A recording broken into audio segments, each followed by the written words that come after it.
Bonjour, nous allons conclure le Tanya d'aujourd'hui, le 22 Tevet 5784. Le shiur est pour le mérite de Dan Moshe ben Chaya Miriam et tous les soldats d'Israël là où ils se trouvent.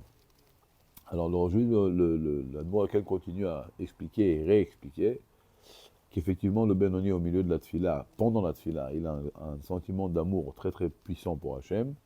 À ce moment-là, il met son âme animale en mode silence, il endort.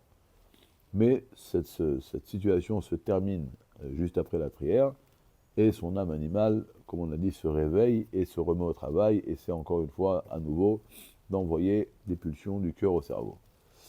Et là, le Mourakan dit une chose extraordinaire. Il dit qu'après la prière, dans le cœur du Benoni, il y a comme un petit parterre, un petit sol, c'est comme un petit carrelage.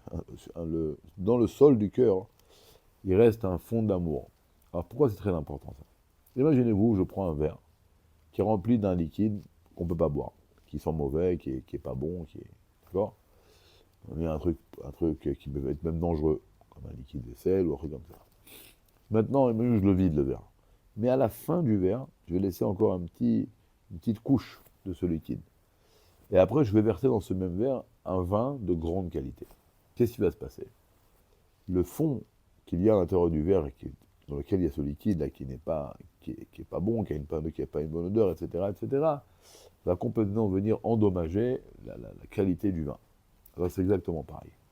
Si dans notre cœur, toute la journée, on va laisser un fond d'amour pour Dieu, dès qu'une ta'ava du monde matériel va vouloir rentrer dans le cœur, l'amour qu'on a au fond du cœur, dans le cœur, ce fond d'amour qu'on a dans notre cœur, quand même un sol, il va venir endommager toutes les pulsions, toutes les ta'avot qu'on va avoir après dans la journée. Et ça va se traduire par quoi? Ça va se traduire tout simplement que bien qu'on va avoir envie de faire des choses négatives, ou pour transgresser la volonté de Dieu, on va repousser. On ne va pas laisser ce vent de folie rentrer en nous, et donc on ne va pas laisser l'âme animale pénétrer dans notre corps.